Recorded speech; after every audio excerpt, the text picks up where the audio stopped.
গত 14 সেপ্টেম্বর তারা ওই যুবতীকে গণধর্ষণ করে, তারপরে নৃশংস অত্যাচারও চালানো হয় তার উপরে। এর ফলে তার শরীরের নানা জায়গায় হাড় ভেঙে যায়, সারা শরীর পক্ষাঘাতগ্রস্ত হয়ে গিয়েছিল। পরে দিল্লির সফদরজং হাসপাতালে মারা যায় মেয়েটি। যদিও চার্জশিট মূলত নির্যাতিতার মৃত্যুকালীন জবানবন্দি, যেটা গত 22শে সেপ্টেম্বর রেকর্ড করা হয়েছিল, তার ভিত্তিতেই তৈরি হয়েছে বলে সিবিআই জানাচ্ছে। তবে একই সঙ্গে অভিযুক্তদের প্রত্যেকের ফরেনসিক পরীক্ষা হয়েছে, অর্থাৎ বিজ্ঞান ভিত্তিক প্রমাণ সহকারেই চার্জশিট পেশ করা হয়েছে। তো অমিতাভ, ওই গণধর্ষণ এবং হত্যার ঘটনা তো বেশ কয়েক মাস আগের ঘটনা, এবং তখন এটি ব্যাপকভাবে আলোচিত হয়েছিল, একটা চাঞ্চল্য সৃষ্টি করেছিল, এবং বিশেষ করে আলোচিত হয়েছিল যে উত্তরপ্রদেশের পুলিশ কিভাবে গোটা ঘটনাটা বা তদন্তের মোড় বদলে দেবার চেষ্টা করেছিল। ঠিকই বলেছেন পুলক। অনেক চেষ্টা করেছিল উত্তরপ্রদেশ পুলিশ এবং সরকার তদন্তের মোড় ঘুরিয়ে দিতে। প্রথমে তো মেয়েটি মারা যাবার পরে রাতের বেলা পরিবারের অসম্মতিতে তার দেহ জ্বালিয়ে দেয় পুলিশ, যাতে দ্বিতীয়বার ময়না তদন্তের কোনো সুযোগই না থাকে। এবং পরে যোগী আদিত্যনাথ সরকার সুপ্রিম কোর্টেও হলফনামা দিয়ে দাবি করেছিল যে হাতরাসের যুবতীর গণধর্ষণই হয়নি, এবং রাজ্য সরকারের বদনাম করতে ও হিংসা ছড়াতে আর এলাকায় বিশৃঙ্খলা তৈরি করতে একটা ষড়যন্ত্র তৈরি করা হচ্ছিল। এমনকি নির্যাতিতার পরিবারের কাছে আপনিও যেটা উল্লেখ করছিলেন একটু আগে, যে সংবাদ মাধ্যম যাতে পৌঁছতে না পারে ওই পরিবারের, তার জন্য গোটা এলাকায় 144 ধারা জারি করা হয় এবং কয়েক হাজার পুলিশ মোতায়েন করা হয়। এবং ওই একই সময় সরকারের সমর্থক কিছু সংবাদ মাধ্যম, বিশেষত টিভি চ্যানেল, তারা ধর্ষণ হয়নি এই তত্ত্বই প্রচার করতে থাকে। এবং ওই ঘটনার খবর জোগাড় করতে দিল্লি থেকে কেরালার এক সাংবাদিক যখন হাতরাস যাচ্ছিলেন কয়েকজন সঙ্গীকে নিয়ে, তখন তাদের সবাইকে বেআইনি কার্যকলাপ রোধ আইন, যেটা আসলে সন্ত্রাস রোধ আইন, তাতে গ্রেপ্তার করা হয়। দীর্ঘদিন তাদের আদালতে হাজির করা হয়নি, পরিবার এমনকি উকিলের সঙ্গেও কথা বলতে দেওয়া হয়নি, এখনো তারা জেলে আটক রয়েছেন। নানাভাবে চেষ্টা করা হয়েছিল ঘটনাটা ধামাচাপা দিতে, কিন্তু যেভাবে জনরোষ তৈরি হয়েছিল ঘটনাটা নিয়ে, তাতে শেষমেশ রাজ্য সরকার বাধ্য হয়েই সিবিআই এর হাতে তদন্ত ভার তুলে দেয়। আর 3 মাসের মধ্যেই চার্জশিট দিয়ে সিবিআই যে চার্জশিট দিল, তাতে তো ঘটনার সত্যতা সম্বন্ধে আর সন্দেহের অবকাশ রইল না। পুলক।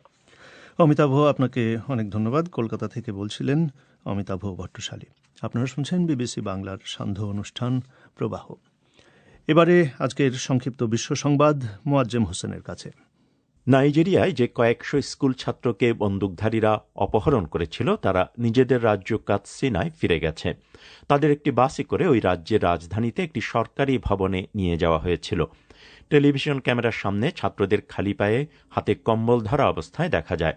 কাতসিনার গভর্নর বলেছেন, অপহৃত 344 জন ছাত্রের সবাইকে গতকাল প্রতিবেশী জমফারা রাজ্যে মুক্তি দেওয়া হয়। তবে কি পরিস্থিতিতে তারা মুক্তি পেয়েছে তা পরিষ্কার নয়। বোকো হারাম জঙ্গিরা বলেছিল তারা এই ছাত্রদের অপহরণ করেছিল। ইথিওপিয়ার বিদ্রোহী গোষ্ঠী টিয়াগ্রান পিপলস লিবারেশন ফ্রন্টের নেতাদের ধরিয়ে দেবার জন্য দেশটির কর্তৃপক্ষ $2.5 লক্ষ পর্যন্ত পুরস্কার ঘোষণা করেছে। মানুষের ফোন করার জন্য তারা একটি হটলাইনও চালু করেছে। টিপিএলএফ এর 60 জনের বেশি সদস্যের বিরুদ্ধে গ্রেফতারি পরোয়ানা জারি করা হয়েছে। গত মাস থেকে কেন্দ্রীয় সরকারের বিরুদ্ধে যুদ্ধরত দলটির নেতারা কোথায় আছেন তা স্পষ্ট নয়। জাতিসংঘের মহাসচিব আন্তোনিও গুতেরেস জার্মান পার্লামেন্টে দেয়া এক ভাষণে অসহনশীলতা এবং পপুলিজমের বিরুদ্ধে সতর্ক করে দিয়েছেন। মিস্টার গুতেরেস বলেছেন, ইতিহাস থেকে বিশ্ব জেনেছে মানুষের আবেগ, অনুভূতি, ভয়কে ব্যবহার করে করা রাজনীতি বিপর্যয় ডেকে এনেছে। এমপিদের তিনি বলেন, সমাজে এবং মানুষের মধ্যে যে বিভাজন রয়েছে, করোনা ভাইরাস মহামারী সেটা উন্মোচন করে দিয়েছে। ব্রাজিলের সুপ্রিম কোর্ট করোনা ভাইরাস টিকা দেয়াকে বাধ্যতামূলক করার যে রায় দিয়েছে, প্রেসিডেন্ট জায়ের বলসোনারো তার সমালোচনা করেছেন। আদালত বলেছে, ব্রাজিলিয়ানদের এই ভাইরাস প্রতিরোধী করে তোলার জন্য অন্যান্য টিকার সঙ্গে এই টিকাটিও দিতে হবে। আদালতের রায়ে করোনা ভাইরাসের টিকা নিতে লোকজনকে সরাসরি বাধ্য করা না হলেও যারা টিকা নিতে অস্বীকৃতি জানাবে তাদের অনেক জায়গায় এবং অনেক কাজ থেকে নিষিদ্ধ করা হবে। করোনা ভাইরাসে আক্রান্ত হয়ে দেশটিতে গত 24 ঘণ্টায় 1100 জনের মৃত্যু হয়েছে। ফিজির প্রধানমন্ত্রী ফ্র্যাঙ্ক বাইনিমারামা বলেছেন, সাইক্লোন ইয়াসার কারণে কোটি কোটি ডলারের ক্ষয়ক্ষতি হয়েছে। 5 মাত্রার এই শক্তিশালী ঘূর্ণিঝড়টি বৃহস্পতিবার ফিজিতে আঘাত হেনেছে। এ সময় বাতাসের গতি ছিল ঘণ্টায় 350 কিলোমিটারেরও বেশি। ফলে সেখানে প্রবল বৃষ্টিপাত, প্লাবন এবং ভূমিধস হয়। এই ঝড়ে ঘরবাড়ি, দালান কোঠা এবং ফসলের ব্যাপক ক্ষতি হয়। প্রায় 20,000 ফিজিয়ান এখন আশ্রয়কেন্দ্রগুলোতে বাস করছেন। ঝড়ে এ পর্যন্ত 2 জন মারা গেছে। কয়েক মাস ধরে সংক্রমণ তুলনামূলকভাবে কম থাকার পর অস্ট্রেলিয়ার সিডনি শহরে করোনা ভাইরাস রোগীর সংখ্যা হঠাৎ করেই বেড়ে গেছে। সিডনির উত্তর শহরতলির উপকূলীয় কয়েকটি জায়গায় সংক্রমণের হার হঠাৎ করেই বেড়ে যায়। ফলে নিউ সাউথ ওয়েলসের সরকার সেখানকার 2.5 লক্ষ বাসিন্দাকে আগামী 3 দিন ঘর থেকে বেরোতে বারণ করেছে। মহামারী শুরু হওয়ার পর থেকে অস্ট্রেলিয়ায় 28,000 মানুষ করোনা ভাইরাসে আক্রান্ত হয়েছেন এবং 900-রও বেশি মানুষ প্রাণ হারিয়েছেন। আপনারা শুনছেন বিবিসি বাংলার প্রবাহ। শ্রোতাদের জানিয়ে রাখি যে বিবিসি বাংলার 2টি রেডিও অনুষ্ঠান শর্টওয়েভেও শোনা যায়। বাংলাদেশের সময় সন্ধে 7:30 আর ভারতীয় সময় 7টায় প্রবাহ প্রচারিত হচ্ছে 9510, 9900 এবং 11750 কিলোহার্টসে, যথাক্রমে 31, 31 এবং 25 মিটার ব্যান্ডে। আর বাংলাদেশের সময় রাত 10:30 এবং ভারতে রাত 10টায় পরিক্রমা প্রচারিত হচ্ছে 7265 এবং 9585 কিলোহার্টসে, যথাক্রমে 41 ও 31 মিটার ব্যান্ডে। এবারে আজকের বিশেষ প্রতিবেদন। বাংলাদেশে মুজিব ভাস্কর্যের বিরোধিতাকারী ইসলামপন্থীদের সঙ্গে সরকারের পক্ষে 2 জন মন্ত্রী এখন আলোচনা করছেন। অন্যদিকে ক্ষমতাসীন আওয়ামী লীগ এবং এর সহযোগী বা সমমনা বিভিন্ন সংগঠন রাজনৈতিকভাবে প্রতিবাদও অব্যাহত রেখেছে। দলটির নেতাদের অনেকেই মনে করছেন যে ভাস্কর্য নিয়ে কোনো ছাড় দেয়া হলে তা তাদের দল বা সরকারের যে ধর্মনিরপেক্ষতার আদর্শ তার সঙ্গে এটা সাংঘর্ষিক হতে পারে। আওয়ামী লীগ বা সরকারের সামনে বিষয়টি কত বড় চ্যালেঞ্জ হয়ে দাঁড়িয়েছে এবং তাদের এটা মোকাবেলায় কৌশলই বা কী হতে পারে, এ নিয়ে শুনুন বিশেষ প্রতিবেদন ঢাকা থেকে কাদির কল্লোলের পাঠানো।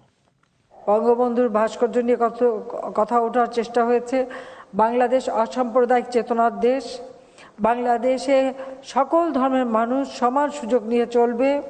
আমি আপনাদেরকে এটুকু বলবো যে সবাইকে যে কোনো পরিস্থিতি সহনশীলতার সাথেই মোকাবেলা করতে হয়, সেটাই করতে হবে। প্রধানমন্ত্রী শেখ হাসিনা প্রথমবারের মতো ভাস্কর্য ইস্যুতে সরাসরি বক্তব্য দিয়েছেন 16 ডিসেম্বর বিজয় দিবসে দলীয় এক অনুষ্ঠানে। তবে ভাস্কর্য বিরোধী অবস্থান নিয়ে ইসলামপন্থীরা গত নভেম্বরের শুরুতে মাঠে নামে ঢাকার ধোলাইপাড় এলাকায় বাংলাদেশের প্রতিষ্ঠাতা রাষ্ট্রপতি শেখ মুজিবুর রহমানের একটি নির্মাণাধীন ভাস্কর্যের বিরুদ্ধে ইসলামী আন্দোলন, খেলাফত মজলিস এবং হেফাজতে ইসলাম নভেম্বরে কয়েকদিন ধরে সমাবেশ, মিছিল সহ বিভিন্ন কর্মসূচি পালন করে। মূর্তির নামে, ভাস্কর্যের নামে মূর্তি স্থাপনের প্রতিবাদে আজকে এই গণসমাবেশে নারায়ে তাকবীর, নারায়ে তাকবীর, নারায়ে তাকবীর।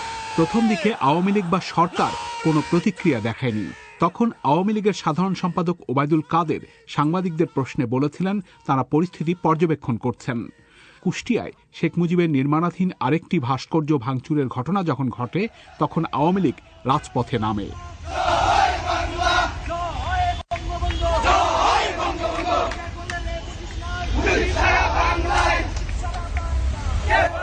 যদিও আওয়ামী লীগ প্রথমে পরিস্থিতি বোঝার জন্য কিছুটা সময় নিয়েছে, কিন্তু মাঠে নেমেই দলটি এই ইস্যুকে রাজনৈতিকভাবে তুলে ধরার কৌশল নেয়।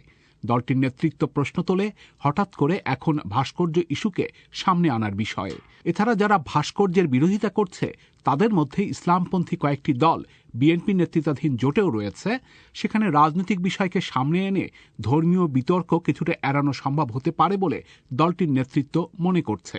রাজনৈতিক বিশ্লেষক ও ঢাকা বিশ্ববিদ্যালয়ের অধ্যাপক জিনাত হুদা বলেছেন, পরিস্থিতি আওয়ামী লীগ এবং সরকারকে বড় চ্যালেঞ্জের মুখে ফেলেছে।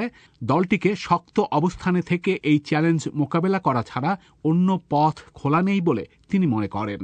ভাস্কর্যের যে ইস্যুটা এই মুহূর্তে এসে দাঁড়িয়েছে, আমার মনে হয় যে এটা অবশ্যই আওয়ামী লীগের জন্য একটি বড় চ্যালেঞ্জ। কিন্তু আমি আবার এটাও বিশ্বাস করি যে এই চ্যালেঞ্জকে আওয়ামী লীগকে মোকাবেলা করতে হবেই, কারণ আওয়ামী লীগের তো আর কোনো পথ নাই। এই চ্যালেঞ্জকে আওয়ামী লীগকে মোকাবিলা করতেই হবে। আওয়ামী লীগের নিজের অস্তিত্বের প্রয়োজনে এবং বাংলাদেশের যে মূলধারার যে রাজনীতি স্বাধীনতার চেতনা, মুক্তিযুদ্ধের মূল্যবোধ এবং অগ্রসরমান যে বাংলাদেশ, সেটা আমি বিশ্বাস করি আওয়ামী লীগ সেই জায়গা থেকেই আওয়ামী লীগ এই চ্যালেঞ্জটা গ্রহণ করতে হবে। শক্ত অবস্থান নেওয়া ছাড়া আওয়ামী লীগের সামনে অন্য কোনো পথ খোলা নেই বলে বিশ্লেষকরা মনে করছেন। কিন্তু আওয়ামী লীগ ইস্যুটিকে রাজনৈতিক রূপ দেওয়ার কৌশল যেমন নিয়েছে, একই সাথে ইসলামপন্থীদের মাঝেই রাজনৈতিকভাবে বিভক্তি এনে ভাস্কর্য বিরোধীদের চাপে ফেলার চেষ্টা তাদের রয়েছে। হেফাজতে ইসলামীরই নেতৃত্ব নিয়ে দ্বন্দ্বের জেরে একটা অংশ সংগঠনটির বাইরে রয়েছে, তাদের সেই দ্বন্দ্বের সুযোগ সরকার নিচ্ছে। এদিকে বিভিন্ন জেলায় আওয়ামী লীগের মাঠ পর্যায়ের নেতাকর্মীদের অনেকের সাথে কথা বলে মনে হয়েছে দলটির তৃণমূল আপোষের পক্ষে নয়। বন্দরনগরী চট্টগ্রাম থেকে আওয়ামী লীগের একজন নেত্রী জিনাত সোহানা চৌধুরী বলেছেন, আপোষ করা হলে সেটা ভিন্ন বার্তা দেবে। আমি মনে করি যে এইসব বিষয়ে বঙ্গবন্ধুর প্রশ্নে যাতে কোনো আপোষ না হয়, দেশের সার্বভৌমত্ব, দেশের কৃষ্টি, দেশের কালচার, দেশের সংবিধানের প্রশ্নে যাতে কোনো ধরনের আপোষ করা না হয়। আলোচনা হতে পারে, কিন্তু আপোষ নয়। আওয়ামী লীগ এবং সরকারের পক্ষ থেকে বলা হচ্ছে, মুজিব ভাস্কর্য নির্মাণ করা থেকে তারা সরে আসবে না। সেজন্য ভাস্কর্য বিরোধীদের উপর আইনগত ব্যবস্থা নেওয়ার এক ধরনের হুমকিও সরকারের দিক থেকে রয়েছে। অন্যদিকে এখন শীতে ইসলামপন্থীদের ধর্মীয় সমাবেশ বা ওয়াজ করার মৌসুম। এরই মধ্যে ভাস্কর্য বিরোধী ইসলামপন্থী নেতাদের কয়েকজন বাধা পেয়ে এবং নিরাপত্তার আশঙ্কা থেকে কয়েকটি জায়গায় তাদের ধর্মীয় সমাবেশ বা ওয়াজ স্থগিত করেছেন। এই বিষয়টি তাদের বড় ধরনের একটা চাপে ফেলেছে বলে তাদেরই অনেকের সাথে কথা বলে মনে হয়েছে। যদিও সরকারের দিক থেকে চাপ তৈরির নানা কৌশল দৃশ্যমান হচ্ছে, কিন্তু দুপক্ষ থেকেই যোগাযোগের ভিত্তিতে আলোচনাও শুরু হয়েছে।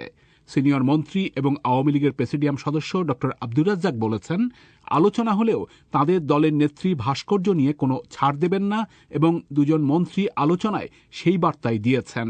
আলোচনায় সেখানে তাদেরকে স্পষ্টই বলা হয়েছে যে ভাস্কর্য করবে না, ইয়ের থেকে আওয়ামী লীগ কোনোদিনই সরে আসবে না। তারা বলছে যে ওই জায়গায় কয়েকটা মাদ্রাসা আছে, কি আছে, ওখানে একটু দূরে টুরে করার জন্য এগুলো নিয়ে আলোচনা হচ্ছে, কিন্তু সারা দেশে ভাস্কর্য হবে, করতে দেওয়া হবে না, সেটা নিয়ে কোনো আলোচনার কোনো সুযোগ নেই। এটা তাদেরকে সুস্পষ্টই বলা হয়েছে। এখন সরকারের পক্ষে স্বরাষ্ট্রমন্ত্রী এবং ধর্ম প্রতিমন্ত্রী দুজন মন্ত্রী ইসলামপন্থীদের সাথে আলোচনা চালাচ্ছেন সমাধানের ব্যাপারে। আওয়ামী লীগ বা সরকার তাদের অবস্থান ধরে রাখতে পারবে নাকি সমঝোতা করবে, এমন সব প্রশ্নে নানা আলোচনা রয়েছে। মুক্তিযুদ্ধের নেতৃত্ব দেয়া দল আওয়ামী লীগ নিজেদের ধর্মনিরপেক্ষতার ধারক বাহক হিসেবে মনে করে, দলটি তাদের ইসলাম রক্ষক হিসাবেও দেখাতে চায়। কওমি মাদ্রাসা ভিত্তিক সংগঠন হেফাজতে ইসলাম আহমেদ শফির নেতৃত্বে ঢাকা অবরোধের ডাক দিয়ে শাপলা চত্বরে অবস্থান নিয়েছিল 2013 সালে। এরপর হেফাজতের সাথে শেখ হাসিনার সরকারের সখ্যতা গড়ে উঠেছিল এবং দৃশ্যমানও হয়েছিল। কট্টরপন্থীদের সাথে ভারসাম্য রক্ষা করার কারণে ধর্মনিরপেক্ষতার চেতনা সংকটে বা হুমকির মুখে পড়ছে বলে রাজনৈতিক অঙ্গনে আলোচনা রয়েছে। ড রাজ্জাক বলেছেন, বাংলাদেশের বাস্তবতায় তাঁদের বিভিন্ন সময় কৌশল নিতে হয়েছে, কিন্তু তিনি দাবি করেছেন তাঁরা কখনো আপোষ করেননি।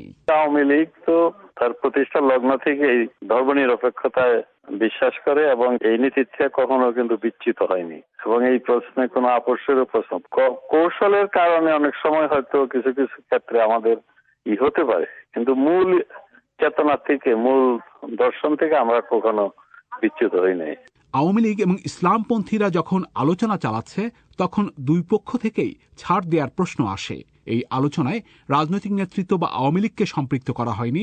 দলটির নেতারা বলেছেন, প্রধানমন্ত্রীর সম্মতিতেই দুজন মন্ত্রী ইসলামপন্থীদের সাথে আলোচনা করছেন। বিশ্লেষকরা মনে করেন, আওয়ামী লীগ আলোচনায় যখন বসেছে, তখন তাদের কোনো না কোনো ছাড় দিতে হতে পারে। লেখক ও গবেষক মহিউদ্দিন আহমেদ বলেছেন, রাষ্ট্র ক্ষমতায় টিকে থাকার জন্য এর আগে আওয়ামী লীগ বিভিন্ন ক্ষেত্রে ইসলামপন্থীদের ছাড় দিয়েছে। তিনি মনে করেন, এখন শেখ মুজিবের ভাস্কর্য ইস্যু হওয়ার কারণেই আওয়ামী লীগ আপোষ করা না করার প্রশ্নে দোটানায় পড়েছে। ক্ষমতায় থাকার জন্য এরা অনেক সময় আপোষ করে, কিন্তু এখানে সমস্যাটা হয়ে গেল যে এটা অন্য কিছু হলে হয়তো তারা এতদিনে আপোষ করেই ফেলতো। যেহেতু ভাস্কর্যটা বঙ্গবন্ধুর, এই জন্য তারা অত সহজে এটা গিলতে পারছে না, উগ্রাতেও পারছে না, এইরকম একটা দোটানার মধ্যে আছে।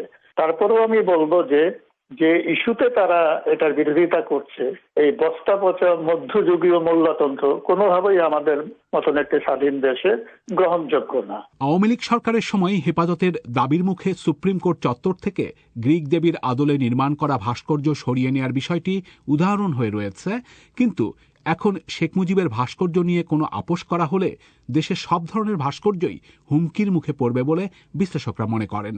অধ্যাপক জিনাত হুদা বলেছেন, ধর্মভিত্তিক রাজনীতিকে প্রশ্রয় দিলে সেটা সংকট তৈরি করে বলে তিনি মনে করেন। এখানে আলাদাভাবে একটি গোষ্ঠীকে বা একটি গোষ্ঠীর মতামতকে প্রাধান্য দিয়ে আসলে কোনো রাজনৈতিক দল টিকতে পারেনি। পাকিস্তান মুসলিম জাতীয়তাবাদ ভিত্তিক ছিল, টিকতে পারেনি। বিএনপিও ধর্মকে নিয়ে কিন্তু খেলেছে, টিকতে পারেনি। এরশাদও টিকতে পারেনি। সুতরাং আওয়ামী লীগের আমার মনে হয় বঙ্গবন্ধুর শিক্ষা তো যে শিক্ষা আছেই, তাছাড়া এই পূর্বোক্ত যে রাজনৈতিক আশেপাশে যে রাজনৈতিক দলগুলো আছে সেখান থেকেও আমার মনে হয় আওয়ামী লীগের কাছে অত্যন্ত পরিষ্কার হওয়া উচিত, এই অঞ্চলের মানুষ ধর্মকে নিয়ে আশ্রয় নিয়েই বাঁচবে, সেটিকেই গুরুত্ব দিতে হবে। কিন্তু একটি বিশেষ শ্রেণীর যে ধর্মান্ধ গ্রুপ এবং ধর্মের যে অপব্যাখ্যা, তার চেয়ে বড় কথা ধর্মকে রাজনৈতিক হাতিয়ার হিসাবে ব্যবহারের যে প্রক্রিয়া এবং অপপ্রচার, এটা আওয়ামী লীগের নিয়ন্ত্রণে নিয়ে আসতেই হবে। আওয়ামী লীগ আলোচনায় কতটা ছাড় দেবে, দলটির ভেতরেও সেই প্রশ্ন রয়েছে। একই সাথে আওয়ামী লীগের নেতাকর্মীরা এখনকার সংকট কাটিয়ে ওঠার ক্ষেত্রেও তাদের দলের নেত্রী শেখ হাসিনার উপর ভরসা রাখতে চাইছেন। দলটির একজন কেন্দ্রীয় নেত্রী মেহের আফরোজ চুমকি বলেছেন, ভাস্কর্য নির্মাণের অবস্থান ধরে রেখেই পরিস্থিতি সামলানো সম্ভব হবে বলে তারা বিশ্বাস করেন। আমার মনে হয় মাননীয় প্রধানমন্ত্রী তিনি শক্ত হাতে বাংলাদেশকে যেভাবে সামনে এগিয়ে নিয়ে যাচ্ছেন, সেই ক্ষেত্রে এই ধরনের বিষয়গুলোকে তিনি আবার ঠান্ডা মাথায় এগুলোকে ওভারকাম করবেন।